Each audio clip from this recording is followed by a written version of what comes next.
ሰላም እንዴት ናችሁ? እኔ በጣም ደህና ነኝ፣ እግዚአብሔር ይመስገን። እንኳን ወደ ፌስ ቶክ ዊዝ ፌስ ቻናላችን በደህና መጣችሁ። እኔ በእምነት አፈወርቅ ነኝ።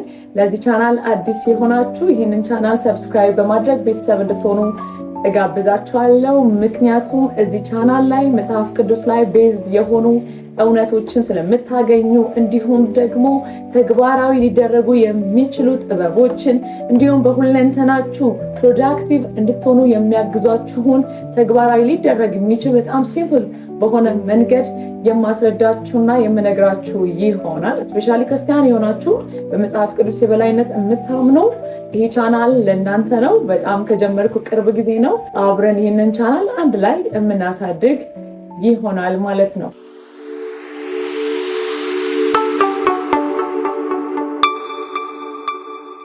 ስለዚህ ወደ ዛሬው እርሳችን ስንመለስ ዛሬ የምናወራው ስለ ቅዱስ እንቢታ ነው። እውነቱን ለመናገር በዚህ ርዕስ ላይ ሁለተኛ ቪዲዮ ላይ ወደ 53 ደቂቃ የሚሆን ቪዲዮ ሰርቼ ነበር። ነገር ግን ቪዲዮ ከተለቀቀ በኋላ በማይበት ሰዓት ብዙ የሳውንድ ችግሮች ነበሩ። ማይክ ተጠቅሜ ነበር፣ ራሴም ስለነበር ኤዲት ያደረኩትኝ አንዳንድ የሳውንድ ችግሮች ስለነበሩ ያንን ቪዲዮ አውርጄ የተወሰነ ፓርት አድርጌ ለቀቄ ነበር፣ ጥሩ ኤዲት የተደረጉትን ፓርት። ከዛ በኋላ ያንን ፓርት ፖስት በማደርግበት ሰዓት ሰዎች ፓርቱን እንድትለቂልን እንፈልጋለን እየጠበቅን ነው ብለው ሲጠይቁኝ ጊዜ በቃ መቅረጽ አለብኝ ብዬ ዛሬ ለመቅረጽ ተቀምጫለሁ። እውነቱን ለመናገር የዛኔ ያወራሁትን ነገር አሁን አወራዋለሁ ወይ ብዬ ሳስብ ላላወራው እችላለሁ። ምክንያቱም በዛን ሰዓት መንፈስ ቅዱስ የነገረኝን ያወራኝን እኔም ውስጤ ላይ የሞላውን ስለነበር ሳወራ የነበረው አንዳንድ ጉድለቶች ሊኖሩ ይችላሉ። ግን መንፈስ ቅዱስ ይህንን ቃል ይህንን ክፍል ለእናንተ መግለጥ በሚገባኝ ልክ እንድገልጥ ጸጋውን እንዲያበዛልኝ እለምናለሁኝ። ደግሞ ክፍል አንድን ይህንን ቪዲዮ ከማየታችሁ በፊት የመጀመሪያውን ፓርት 1 ዲስክሪፕሽን ላይ አስቀምጥላችኋለሁ። ገብታችሁ ያንን አይታችሁ ብትመለሱ ሞር ሮድማፑን እንድትይዙ ስለሚጠቅማችሁ ክፍል አንድን ማየታችሁን እንዳትረሱ። እዛ ክፍል አንድ ላይ ለመግቢያ ያነበብኩትን ክፍል ይህንን ክፍል 2 እንድንጀምር ስለሚረዳን ያንን የመጽሐፍ ቅዱስ ክፍል እናነብና ከዛ በኋላ እንቀጥላለን። ሁላችሁም ይህንን ስትማሩ እግዚአብሔር በእኔ አልፎ እንደሚናገራችሁ አምናችሁ እንዲሁም ደግሞ መጽሐፍ ቅዱስና ማስታወሻችሁን ይዛችሁ ከልባችሁ እንድታደምጡኝ እፈልጋለሁኝ ማለት ነው። ስለዚህ መጽሐፍ ቅዱሳችሁን ክፈቱና መዝሙረ ዳዊት ምዕራፍ 1 ከቁጥር 1 ላይ ያለውን ክፍል አንድ ላይ እናነባለን። ይሄ ሁላችሁም የምታውቁት ክፍል ነው። ነገር ግን እግዚአብሔር ዛሬ በተለየ መንገድ ይናገራችኋል። ይህንን እጅግ በጣም አምናለሁኝ። እንዲህ ይላል፣ ምስጉን ነው በክፉዎች ምክር ያልሄደ፣ በኃጢአተኞችም መንገድ ያልቆመ፣ በዋዘኞችም ወንበር ያልተቀመጠ፣ ነገር ግን በእግዚአብሔር ሕግ ደስ ይለዋል፣ ሕጉንም በቀንና በሌሊት ያስባል ይላል። እዚህ ጋር ምስጉን ነው የሚለው ክፍል በአዲሱ መደበኛ ትርጉም ላይ የተባረከ ነው፣ በእንግሊዘኛው ላይ ብለስድ ይለዋል። እና ይሄ የተባረከ ሰው ምን አይነት ነው ስንል ከጀመርነው ከርዕሳችን ጋር ስንሄድ ምን ብለናል? ቅዱስ እንቢታ ብለናል። ሲጀመር ስለ እንቢታ ስናነሳ ቅዱስ የሚያስብለው ነገር ምንድን ነው? እንቢታ አመፅ ሆኖ ሳለ አመፅን ደግሞ ሊቀድሰው የሚችል ነገር ምንድን ነው ስንል የምናወራው ስለ ቅዱስ እንቢታ ሲሆን እሺ ማለት መታዘዝ ወይም ደግሞ ቅዱስ እንደሆነ ሁላችንም እንረዳለን። ነገር ግን እዚህ ጋር ለሆነ ነገር እሺ ስንል ለሆነ ነገር እምቢ እያለን እንደሆነ መረዳት አለብን። ስለዚህ እሺ ማለታችን ብቻ ሳይሆን እሺ የምንለው ነገር ያልንበትን ነገር ቅዱስም እርኩስም ሊያሰኘው ይችላል። ስለዚህ ዛሬ ቅዱስ እንቢታ የሚለው ሐሳብ ለየትኛው ነገር እምቢ ስላላችሁ ነው የእናንተ እንቢታ ቅዱስ የሆነው የሚለውን ነው በደንብ የሚዳስሰው ማለት ነው።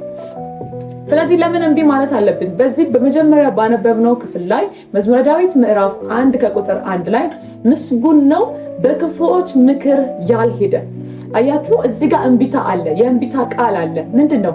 ክፉዎች ና በእንደዚህ አይነት መንገድ እንሂድ፣ በዚህ በአመፃ መንገድ እንሂድ፣ ነፍስን እናጥፋ፣ ዝሙትን እናድርግ፣ ክፉ ነገርን እናድርግ፣ ከመጽሐፍ ቅዱስ ከእግዚአብሔር ቃል ተቃራኒ የሆነ ከእግዚአብሔር ሐሳብ ተቃራኒ የሆነ ነገር እናድርግ ብለው ግብዣን በሚያቀርቡበት ጊዜ ምን ያለ ኖ ያለ አልሄድም ያለ እምቢ ያለ ምንድነው ይለናል?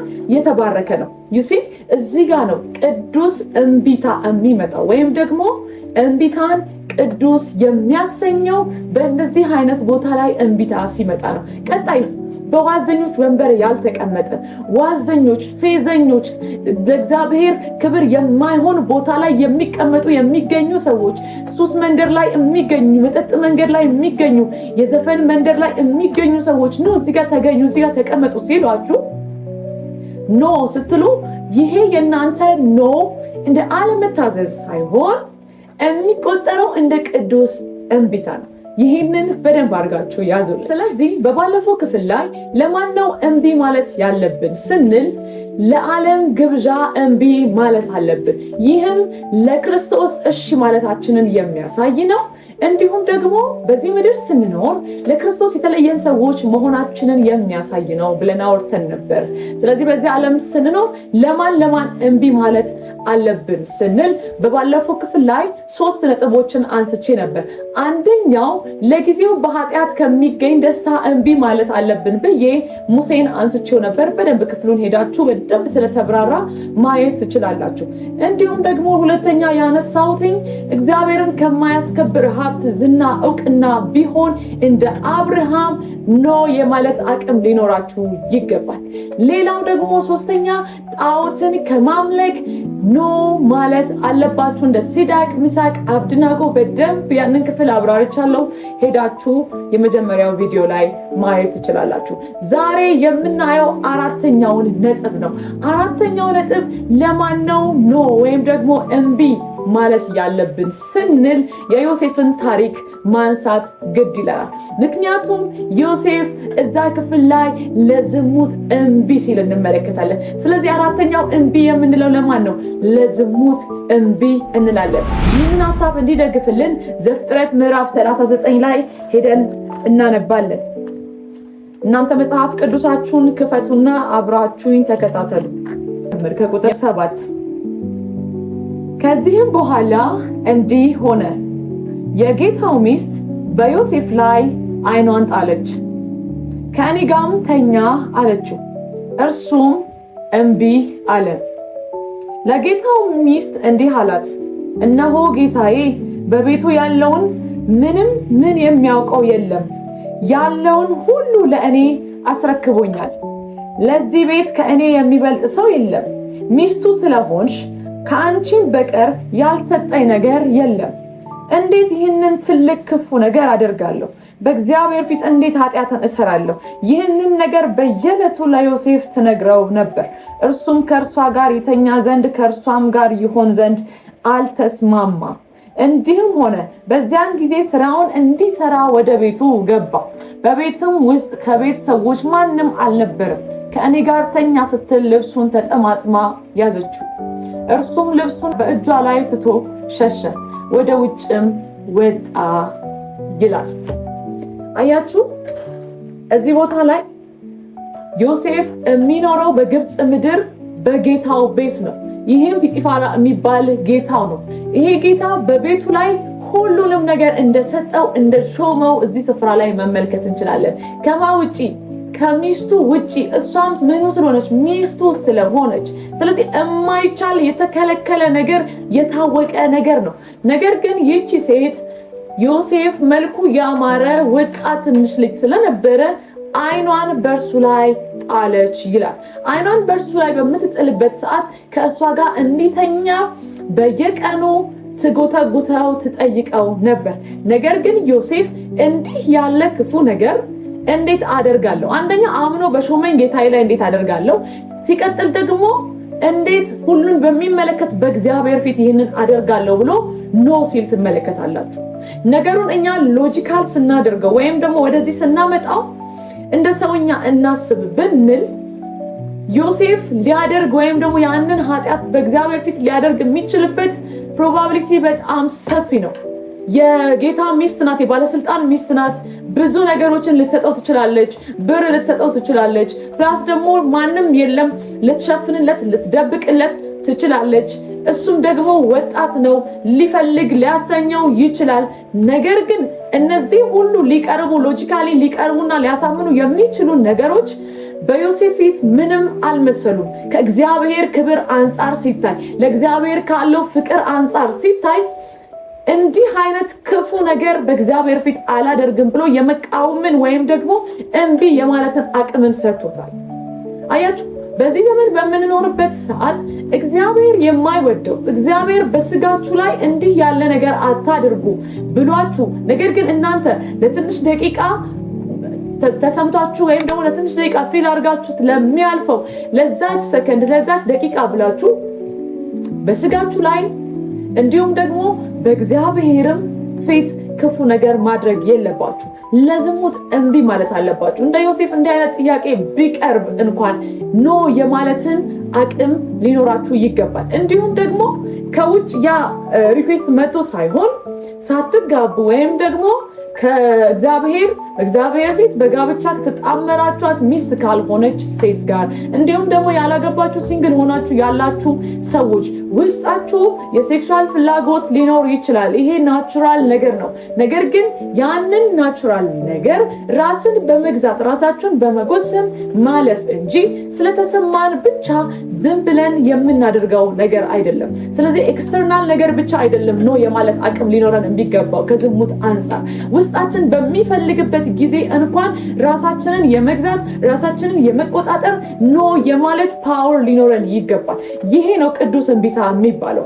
አያችሁ፣ ፍላጎታችሁን መግታት ስትችሉ ጥያቄን የሚመጣውን ከውጭ የሚመጣውን ለዝሙት ግብዣ የሚያቀርባችሁ እንደዚህ አይነት ጥያቄ ኖ የማለት አቅም ሊኖራችሁ ይገባል። ይህን ያክል ነው እግዚአብሔር ለሱ ዲፌንስ እንድታደርጉ የሚፈልገው። ይህን ያክል ነው የእግዚአብሔር ስም በእናንተ ህይወት ላይ እንዲጠራ የሚፈልገው። ስለዚህ ለምን ነው እንላለን? ለዝሙት። በጣም ጎበዞች። ስለዚህ አሁን ደግሞ እንቀጥላለን። አምስተኛ፣ ለእግዚአብሔር ያላችሁን ታማኝነት ከሚወስድባችሁ ከሚሰርቅባችሁ ነገር ኖ ማለት አለባችሁ። ለዚህ ምሳሌ የሚሆነን ዳንኤል ነው። ትንቢተ ዳንኤል ምዕራፍ 6 ከቁጥር 6 ጀምሮ እናነባለን። ምዕራፍ 6 ከቁጥር 6 የዚያን ጊዜም አለቆቹና መሳፍንቱ ወደ ንጉሥ ተሰብስበው እንዲህ አሉ። ንጉሥ ዳርዮስ ሆይ 1000 ዓመት ንገስ። የመንግስቱ አለቆች ሁሉ ሹማምንቶችና መሳፍንትን አማካሪዎችና አዛዦች ንጉሥ ሆይ ከአንተ በቀር ማንም እስከ 30 ቀን ድረስ ልመና ከአምላክ ወይም ከሰው ቢለምን በአንበሶች ጉድጓድ ይጣል የሚል የንጉሥ ሕግና ብርቱ ትእዛዝ ይወጣ ዘንድ ተማከሩ። አሁንም ንጉሥ ሆይ እንደማይለወጠው እንደ ሜዶንና ፋርስ ሕግ እንዳይለወጥ ትእዛዙን አጽና፣ ጽሕፈቱንም ጻፍ። ንጉሡም ዳርዮስ ጽሕፈቱን ትእዛዙን ጻፈ። ዳንኤልም ጽሕፈቱ እንደተጻፈ ባወቀ ጊዜ ወደ ቤቱ ገባ። የእልፍኙንም መስኮቶች ወደ ኢየሩሳሌም አንጻር ተከፍተው ነበር። ቀድሞም ያደርግ እንደነበረ በየዕለቱ 3 ጊዜ በጉልበቱ ተንበርክኮ በአምላኩ ፊት ጸለየ፣ አመሰገነም ይላል። እነዚህ ሰዎች ዳንኤልን በጣም በዳንኤል ስለቀኑ ዳንኤልን ስለጠሉት በስራው ላይ የሆነ እንከን ለማግኘት ይጥሩና ይፈልጉ ነበር። ነገር ግን ስራውን ቼክ ሲያደርጉ፣ መዝገብ ሲያገላብጡ፣ በንጉሥ ፊት የሚያስፈርድ ወይም ደግሞ ሌላ ቅጣት የሚያሰጥ ነገር በስራው ዙሪያ በሚያዩበት ሰዓት መጽሐፍ ቅዱስ ቃል በቃል ዳንኤል ጠንቃቃ ስለነበር አንድ እንከን አላገኙበትም ይለናል። በስራው ጠንቃቃ፣ በሚሰራው ነገር ጠንቃቃ ስለነበር ምንም አይነት እንከን አልተገኘበትም። በታማኝነትም ነበር ነው የሚሰራው። ነገር ግን አሁን በዚህ ሰው ላይ ልናገኝ የምንችለው ነገር ቢኖር የአምላኩ ሕግ ነው። ስለዚህ በዚህ በአምላኩ ሕግ እንምጣበትና ይህን ሰው መጣል እንችላለን ብለው ወደ ንጉሥ ዳርዮስ ገቡ። በማይሻረው በሜዶንና በፋርስ ሕግ ንጉሥ ሆይ ከ30 እስከ 30 ቀን ድረስ ወደ ሰው ቢሆን ወደ እግዚአብሔር ወይም ወደ አምላክ የሚጮህ ሰው ቢኖር ከአንተ በቀር የሚለምን ልመናን የሚያቀርብ ሰው ቢኖር ያ ሰው ወደ አንበሳ ጉድጓድ ውስጥ ይጣል ብለው ጽሕፈትን ጻፉ። ይሄ የተጻፉበት ጽሕፈት እንዲህ ዝም ብሎ ቀላል ጽሕፈት አይደለም። የማይሻር የማይለወጥ ጽሕፈት ነው። ነገር ግን ዳንኤል በጣም በሚገርም ሁኔታ ጽሕፈቱ እንደተጻፈ ባወቀ ጊዜ ይላል ቀድሞ ያደርግ እንደነበረው መስኮቱን ወደ ኢየሩሳሌም አቅጣጫ ከፍቶ እግዚአብሔር አምላኩን ጸለየ፣ አመሰገነም ይላል። አያችሁ፣ ዓላማቸው ለእግዚአብሔር ያለውን ታማኝነት መውሰድ፣ ያለውን ጊዜ መውሰድ፣ መቀማት፣ ማባከን ነው። ነገር ግን የትኛውም አይነት የሞት ፍርድ ቢመጣ እንኳን ዳንኤል ለእግዚአብሔር የሚሰጠውን ጊዜ ፍንክች እንኳን አላደረገም፣ ዞር እንኳን አላለም። ከዛ ጊዜ እግዚአብሔር በዛ ስፍራ ላይ ስለሚጠብቀው እንዳስለመደው በዛ ሰዓት ቀድሞ ያደርግ እንደነበረው ሄዶ ጽሕፈቱ ከተጻፈ በኋላ ያ አስፈሪ ጽሕፈት፣ ያ ወደ አንበሶች ጉድጓድ የሚያስጥል ጽሕፈት፣ ያ የሚያስጥል ሕግ እንኳን በወጣ ጊዜ ዳንኤል እግዚአብሔርን መጸለይ፣ በእግዚአብሔር ፊት መገኘት፣ አምላኩን መፈለግ አላቆመም ነበር ይላል። እስኪ ወደ ራሳችን ህይወት እናምጣው። ለእግዚአብሔር የምትሰጡት ጊዜ ምን አይነት ጊዜ አላችሁ? ለምሳሌ ዳንኤል ላይ ሰበብ ይፈልጉበት የነበረው ወይም ደግሞ የሆነ ሰበብ ሲፈልግ የሆነ እንከን ሲፈልግ የተገኘው ዳንኤል ላይ ጸሎቱ ነው። በዚህ ዘመን እንከን ቢፈለግባችሁ ምን አይነት እንከን ይገኝባችኋል? አንደኛ ይህንን ራሳችሁ እንድትጠይቁ፣ ሁለተኛ ደግሞ ለእግዚአብሔር የምትሰጡት ጊዜ ምን አይነት ነው? ለምሳሌ የምትጸልዩበት ጊዜ፣ ባይብል ስተዲ የምታደርጉበት ጊዜ፣ በቀን ውስጥ ከእግዚአብሔር ጋር የምትገናኙበት ጊዜ አላችሁ ወይ?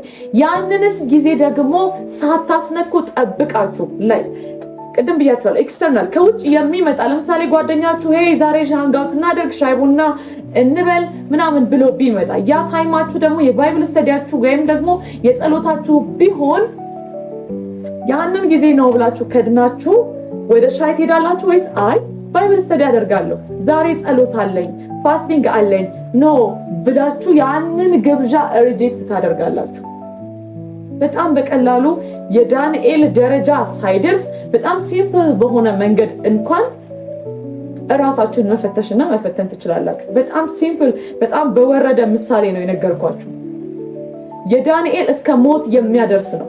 ይሄ ግን ጀስት እስቲ እንትን እናድርግና ቸርች ከምትሄድ እንዲህ ከምታደርግ ለምን የሆነ ቦታ ሄደን አንመጣ፣ እንዲህ ከምታደርግ ከምትጾም ከምትጸልይ ለምን እንዲህ አናደርግም ብለው የሚቀርቡላችሁን ጥያቄ እንኳን ኖ ከማለት ነው የሚጀምረው። ለእግዚአብሔር የምትሰጡትን ጊዜ ለእግዚአብሔር ያላችሁን ታማኝነት የሚበላባችሁን ነገር ኖ ማለት አለባችሁ።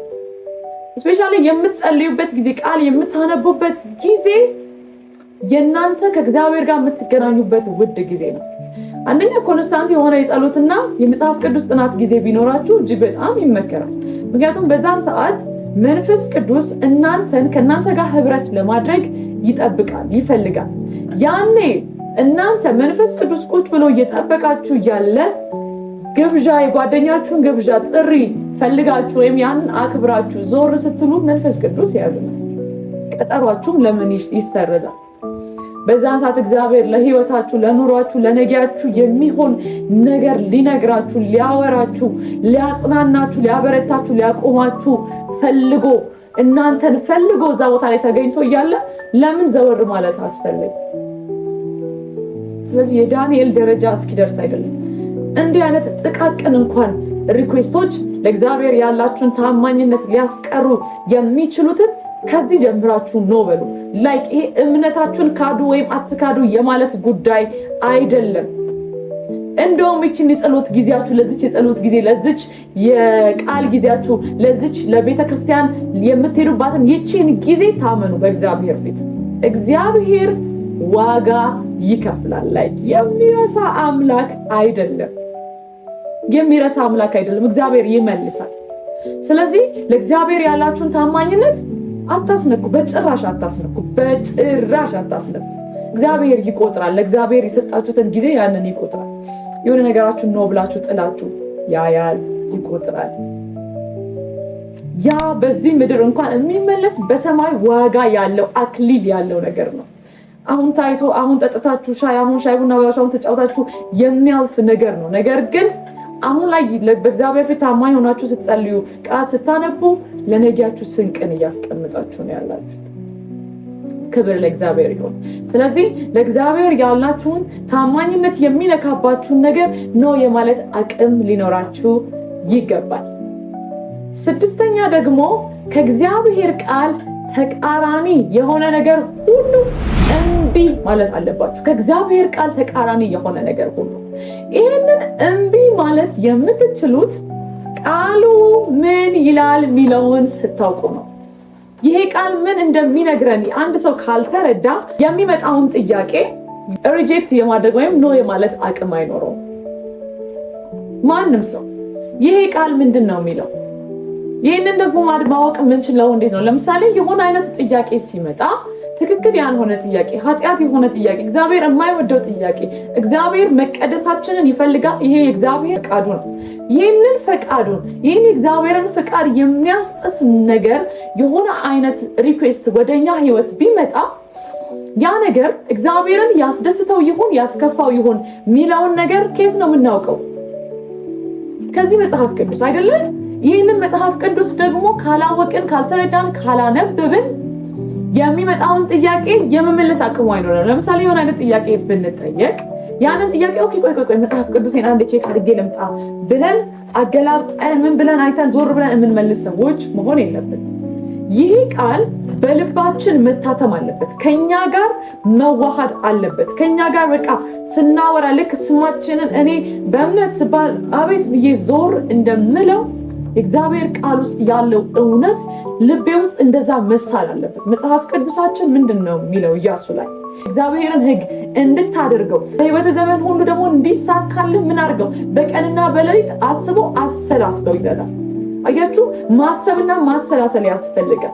ይህንን ለማድረግ እግዚአብሔር ቃል ተቃራኒ የሆነ ነገርን ኖ የማለት አቅም እንዲኖረን መጽሐፍ ቅዱስን ማጥናትና መጽሐፍ ቅዱስን ማወቅ ይኖርብናል። ስለዚህ ባይብል ስተዲያችሁን ጨምሩ። ከእግዚአብሔር ጋር ያላችሁን ህብረት ጨምሩ። እንዴት ባይብል ስተዲ እናደርጋለን፣ እንዴት አድርገን እናጥና የሚል ጥያቄ ካላችሁ በኮሜንት ላይ የምታስቀምጡልኝ ከሆነ ቪዲዮ እሰራለሁ። ምክንያቱም የማይፈልግ ሰው ካለ ወይም ደግሞ ሁላችሁም እንዴት መጽሐፍ ቅዱሳችሁን ማጥናት እንደምትችሉ የምታውቁ ከሆነ ያው መስራቱ አስፈላጊ ስላልሆነ ነው ኮሜንት ላይ ማስቀመጣችሁ የሚጠቅመው ማለት ነው። ስለዚህ የእግዚአብሔር ቃል ውጪ የሆነን እምቢ የምትሉት የእግዚአብሔር ቃል ውጪ የሆነን ሐሳብ ነው የምትሉት የእግዚአብሔር ሐሳብ ምን እንደሆነ ስታውቁ ነው። እግዚአብሔር ሙሉ ለሙሉ ሐሳቡን ፈቃዱን በዚህ መጽሐፍ ቅዱስ ላይ በዚህ ቃሉ ላይ ልኮልናል ወይም ደግሞ ነግሮናል። እግዚአብሔር ምንድነው የሚፈልገው? ምንድነው የሚያስደስተው? የእግዚአብሔር ባህሪ ምንድነው የሚለውን ነገር ከዚህ ቃል በመነሳት ማንኛውም ሰው መረዳት ይችላል። የእግዚአብሔር ስም የተባረከ ይሁን። ቃሉን የሰጠን ጌታ ስሙ ይባረክ።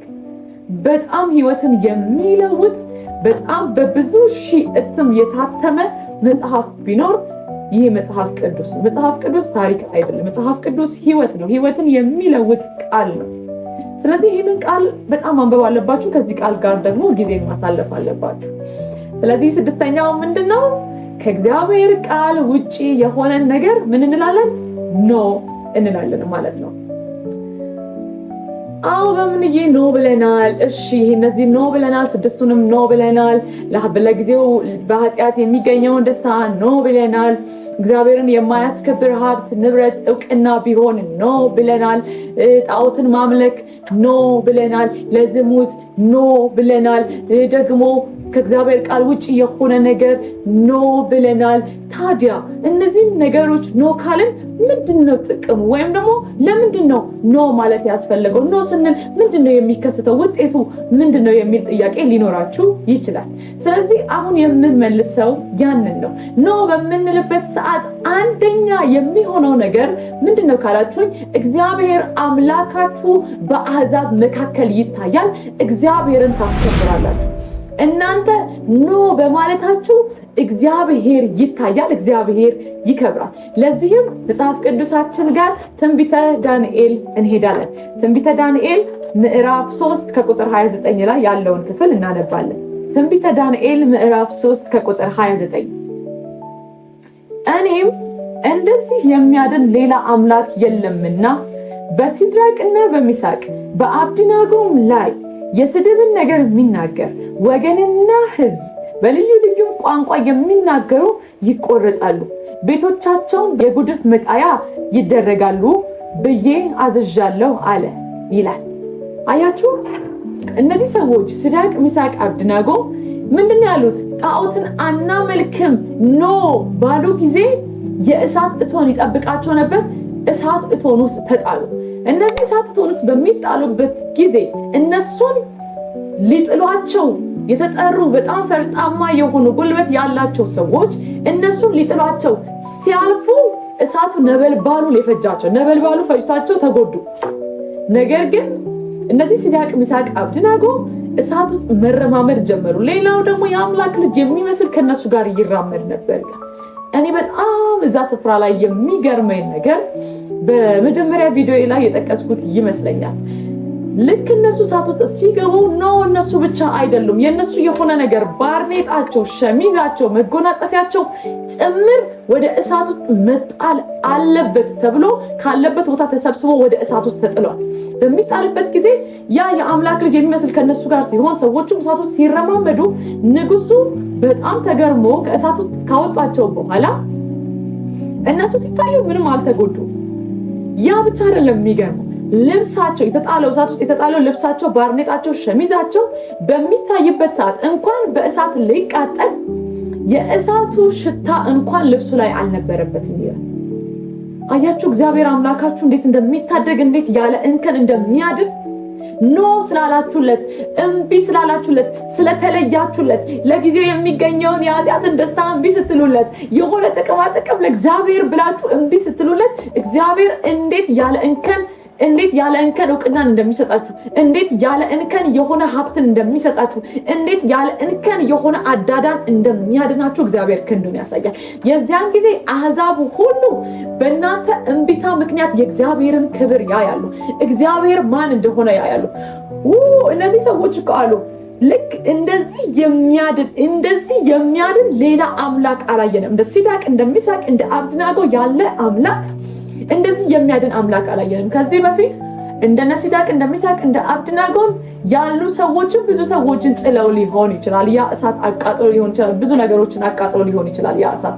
ነገር ግን እግዚአብሔር አብሯቸው የሆኑ ሰዎችን፣ ነገር ግን ለእግዚአብሔር ብለው ኖ ያሉ የተለዩ እምቢ ያሉ ሰዎችን ያ እሳት የማቃጠል አቅም የማቃጠል ፓወር የለውም። ኢየሱስ ጌታ ነው። ያ እሳት እነሱን ሊበላ እነሱን ሊያቃጥል አልቻለም። በዚያን ጊዜ የሆነው ነገር እግዚአብሔር ምን ያክል ታላቅ እንደሆነ የታየው። ልክ እንደነዚህ አምላክ የሚያድን አምላክ አላየንም። የትኛውንም ቋንቋ የሚናገር ሁሉ ምን ይሁን ይህንን አምላክ ያምልክ ብሎ ንጉሥ ትእዛዝ እስከሚያወጣ ድረስ የዳንኤልን ትንቢተ ዳንኤል እዛው ክፍል ላይ ምዕራፍ 6 ላይ በምንመለከትበት ሰዓት ከቁጥር 23 ላይ 23 ላይ እንዲህ ይላል፣ የዚያም ጊዜ ንጉሱ እጅግ ደስ አለው፣ ዳንኤልንም ከጉድጓድ ያወጡት ዘንድ አዘዘ። ዳንኤልም ከጉድጓድ ወጣ፣ በአምላኩም ታምኖ ነበርና አንዳች ጉዳት አልተገኘበትም። ንጉሱም አዘዘ፣ ዳንኤልንም የከሰሱ እነዚያ ሰዎች አምጧቸው፣ እነርሱንና ልጆቻቸውንም ሚስቶቻቸውንም በአንበሶች ጉድጓድ ጣሏቸው። ወደ ጉድጓዱ መጨረሻ ሳይደርሱ አንበሶች ያዟቸው፣ አጥንታቸውንም ሁሉ ሰባበሩ። የዚያን ጊዜ ዳርዮስ በምድር ሁሉ ላይ ወደሚኖሩ ወገኖችና አሕዛብ በልዩ ልዩ ቋንቋም ወደሚናገሩ ሁሉ ጻፈ። እንዲህም ማለት ሰላም ይብዛላችሁ። በመንግስቴ ግዛት ሁሉ ያሉ ሰዎች በዳንኤል አምላክ ፊት እንዲፈሩና እንዲንቀጠቀጡ አዝዣለሁ። እርሱ ማን? እግዚአብሔር ሕያው አምላክ ለዘለዓለም የሚኖር ነውና መንግስቱ የማይጠፋ ነው። ግዛቱም እስከ መጨረሻ ድረስ ይኖራል፣ ያድናል፣ ይታደግማል። በሰማይና በምድር ተአምራትንና ድንቅን ይሰራል። ዳንኤልንም ከአንበሶች አፍ አድኖታልና ይላል። ሃሌሉያ! ይህ ቃል እንዴት ደስ እንደሚለኝ፣ እንዴት ልቤን እንደሚያሞቀው፣ እንዴት እግዚአብሔር ሲወራ ስለ እግዚአብሔር ሲደነቅ፣ እግዚአብሔር እንዲህ በአሕዛብ መካከል ሲወደስ እንደማየት ደስ የሚያሳይ ነገር የለም። እግዚአብሔር በእናንተ ህይወት ታይቶ እግዚአብሔር በእናንተ እንቢታ በአሕዛብ መካከል ታይቶ እንዴት ያለ ድንቅ አምላክ እንደሆነ እንዴት ያለ ትልቅ አምላክ እንደሆነ በእናንተ ህይወት በእናንተ እንቢታ ይታይ። ይሄ በኢየሱስ ክርስቶስም የእናንተ ህይወት ምስክርነት ይሁን። ይሄ የነ ዳንኤል ህይወት ምስክርነት፣ ይሄ የነ ሲድራቅ ሚሳቅ አብደናጎ ህይወት ምስክርነት የእናንተ ህይወት ምስክርነት እግዚአብሔር ያድርገው። የልዩነት ህይወት ከልዩነታችሁ የተነሳ ከእንቢታችሁ የተነሳ እግዚአብሔር አምላካችሁ በአሕዛብ ዘንድ ይታይ። አሕዛብ በእናንተ እንቢታ የተነሳ ክርስቶስን ይወቁ፣ ወንጌልን ይስሙ፣ ወደዚህ ህይወት ይምጡ። እግዚአብሔር ማሳያ ያደርጋችሁ፣ እግዚአብሔር አምባሳደሩ ያደርጋችሁ። ይሄ ኦሬዲ አምባሳደሩ ናችሁ፣ ግን ይሄ ህይወት ይገለጥ በሙላት ይገለጥ ይታይ። ይሄንን ለማድረግ ልዩ የሆነ ስፔሻል ኃይል አይደለም የሚያስፈልገው። የናንተ በቃ መወሰን የናንተ መቁረጥ ነው የሚያስፈልገው። የሚረዳችሁ ጸጋ ኦሬዲ ተሰጥቷችሁ፣ የሚረዳችሁ የሚያግዛችሁ መንፈስ ቅዱስ ተሰጥቷችሁ፣ አሁን የናንተ ቁርጠኝነት ያስፈልጋል። ደስ አይልም? እግዚአብሔር አምላክ በእናንተ ህይወት ላይ እንደዚህ በአሕዛብ መካከል ሲታይና ሲወራ ማየት ደስ አይልም? እኔ የሁል ጊዜ ምኞቴ፣ ዊሼ፣ ልመናዬ፣ ጸሎቴ ነው እግዚአብሔር ይሄንን በዘመኔ ደግሞ እንደሚያደርገው አምናለሁ። ክብር ለእግዚአብሔር ይሁን። ስለዚህ አንደኛው እምቢ እኛ ኖ ስንል እግዚአብሔር አምላክ በእኛ ህይወት ላይ ይታያል። እግዚአብሔር አምላክ በእኛ ህይወት ላይ ይታያል። ድንቅን የሚያደርገው የሚያድነው የሚታደገው ያለ እንከን የሚያድነው አምላክ፣ ያለ እንከን የሚባርከው አምላክ፣ ያለ እንከን የሚፈውሰው አምላክ፣ ያለ እንከን ከአንበሶች አፍ የሚያድነው አምላክ፣ ያለ እንከን ከእሳት እቶን ውስጥ የሚያወጣው አምላክ፣ ያ አምላክ በአሕዛብ ዘንድ ይታያል። አሕዛብ ሁሉ ከእግሮች ስር ይንበረከካሉ። ይሄ በእኛ አማካኝነት እንዲሆን ጸሎቴ ነው በኢየሱስ። ይህንን በምታዩ ሰዎች ህይወት ላይ እንዲሆን በኢየሱስ ስም ጸልያለሁ። እግዚአብሔር ይህንን ያደርጋል። ሁለተኛው ምንድነው የሚሆነው? እምቢ ስንል የሚሆነው ነገር የእግዚአብሔር አብሮነት ከኛ ጋር ይሆናል። እኛ እምቢ ስንል፣ እኛ ኖ ስንል፣ እኛ ስንለይ የእግዚአብሔር አብሮነት ከኛ ጋር ይሆናል። መጽሐፍ ቅዱሳችን ላይ ዳንኤል ምዕራፍ 3 ከቁጥር 23 እስከ 24 እነዚህም ሶስቱ ሰዎች ሲድራቅና ሚሳቅ አብደናጎ ታስረው በሚነደው በእቶኑ እሳት ውስጥ ወደቁ። የዚያን ጊዜም ንጉሡ ናቡከደነጾር ተደነቀ፣ ፈጥኖም ተነሳ፣ አማካሪዎቹንም ሶስት ሰዎች አስረን በእሳት ውስጥ ጥለን አልነበረምን ብሎ ተናገራቸው። እነርሱም ንጉሥ ሆይ እውነት ነው ብለው ለንጉሡ መለሱለት። እርሱም እነሆ እኔ የተፈቱ በእሳት መካከል የሚመላለሱ 4 ሰዎችን አያለው፣ ምንም አላቆሰላቸውም፣ የአራተኛው መልክ የአማልክትን ልጅ ይመስላል ብሎ መለሰ ይላል። ሃሌሉያ! እናንተ ለእግዚአብሔር ተለይታችሁ፣ እናንተ ለእግዚአብሔር ኖ ብላችሁ በምትገቡበት በሚደርስባችሁ መከራ፣ በሚደርስባችሁ ፈተና፣ በሚደርስባችሁ ቻሌንጅ፣ በሚደርስባችሁ ማጣት፣ በየትኛው ሁኔታ እግዚአብሔር ከእናንተ ጋር ይሆን። እግዚአብሔር ከእናንተ ጋር ይሆን። የእግዚአብሔር አብሮነት ከእናንተ ጋር ይሆናል። ሰዎች እስከሚደነቁ ድረስ እንዴት ብለው እስኪደነቁ ድረስ እግዚአብሔር ለስሙ የተሟገቱለትን ሰዎች፣ እግዚአብሔር ለክብሩ የተሟገቱለትን ሰዎች ዝም ብሎ ሊተው ዝም ብሎ ሊረሳ ዘንድ ሰው አይደለም። ይዋሽ ዘንድ ቃሉን ያጥፍ ዘንድ እግዚአብሔር ለሱ የተሟገቱለትን ሰዎች፣ ለእግዚአብሔር ብለው የቆሙለትን ሰዎች ይረሳ ዘንድ ሰው አይደለም። እነዚህ ሰዎች እሳት ውስጥ በገቡ ጊዜ ከነሱ ጋር ገብቷል። ዳንኤል አንበሳ ጉድጓድ ውስጥ በገባ ጊዜ ከዳንኤል ጋር ገብቷል። ገብቶ የአንበሶችን አፍ ዘግቷል። አያችሁ? ኖ በምንልበት ሰዓት፣ ለእግዚአብሔር በምንለይበት ሰዓት የእግዚአብሔር አብሮነት ከኛ ጋር ይሆናል። ሶስተኛ ምን ይሆናል? ሶስተኛ የምንሰራው፣ የምናደርገው፣ የምንማረው ነገር ሁሉ ይከናወንልናል። መጽሐፍ ቅዱሳችን ሲናገር በዘፍጥረት ላይ እግዚአብሔርም ከዮሴፍ ጋር ነበረ፣ የሚሰራውም ሁሉ ይከናወንለት ነበር። አያችሁ? ዮሴፍ ለእግዚአብሔር ብሎ ታማኝነቱን ጠብቆ ኖ ባለበት ሰዓት እግዚአብሔር ከዮሴፍ ጋር ነበር። እግዚአብሔር ከዮሴፍ ጋር ነበር። የትም ቢሄድ፣ እስር ቤት ቢገባ፣ ከእስር ቤት ቢወጣ፣ ወደ ንግስና፣ እስር ቤት፣ በስልጣን እንዲህ ያለ የእግዚአብሔር አብሮነት ከዮሴፍ ጋር ስለነበረ ዮሴፍ ምንም ነገር ያድርግ ይከናወንለት ነበር። ትንሽ ነገር ይሞክር ይከናወንለት ነበር። ሃሌሉያ ሃሌሉያ! የእግዚአብሔር አብሮነት ሲኖር አያችሁ። ይስሐቅ በዛ ምድር ላይ በሚቆፍርበት ሰዓት ኦልሬዲ እግዚአብሔር ከሱ ጋር ስላለ፣ ኪዳኑ ከእርሱ ጋር ስላለ የትኛውን ቦታ በሚቆፍርበት ሰዓት ምንጭን ያፈልቅ ነበር። የእግዚአብሔር አብሮነት ከእናንተ ጋር ይሆናል። ያ የእግዚአብሔር አብሮነት ደግሞ እንዲከናወንላችሁ፣ የተዘጉ በሮች እንዲከፈትላችሁ፣ ምንጭ እንዲፈልቅላችሁ፣ መከናወን እንዲሆንላችሁ ያደርጋል። የምትፍጨረጨሩበት ምክንያት የለም። እግዚአብሔር ከእናንተ ጋር ስላለ በሮች ሁሉ ይከፈታሉ። ሃሌሉያ! እግዚአብሔር ከእናንተ ጋር ስላለ ቅድም ወደ አነበብነው ወደ መዝሙረ ዳዊት ምዕራፍ 1 ከቁጥር 1 እንሂድና በጣም የሚገርም ቃል እናገኛለን። እዛ ቦታ ላይ እንዲህ ይላል። ደግሜ ከመጀመሪያው ከመግቢያ ያነበብኩትን አነብላችኋለሁ። ምስጉን ነው በክፉዎች ምክር ያልሄደ፣ በኃጢአተኞችም መንገድ ያልቆመ፣ በዋዘኞችም ወንበር ያልተቀመጠ፣ ነገር ግን በእግዚአብሔር ሕግ ደስ ይለዋል፣ ሕጉንም በቀንና በሌሊት ያስባል። እርሱም በውሃ ፈሳሾች ዳር እንደተተከለች ፍሬዋንም በየጊዜው እንደምትሰጥ ቅጠሏም እንደማይረግፍ ዛፍ ይሆናል፣ የሚሰራውም ሁሉ ይከናወንለታል። አያችሁ፣ የሚሰራ ሁሉ ይከናወንለታል። ምን ያለ ኖ ያለ፣ ምን ያለ እምቢ ያለ፣ ና እንጂ እንዲህ አይነት ክፉ ነገር እናደርግ ኖ፣ ና እንጂ እዚህ እንቀመጥና እንዲህ እናደርግ ኖ፣ ና በእንደዚህ አይነት መንገድ እንቁም ኖ። ያ ሰው በውሃ ፈሳሾች ዳር እንደተተከለች እንደዛች ዛፍ ይሆናል፣ የሚሰራውም ሁሉ ይከናወንለታል።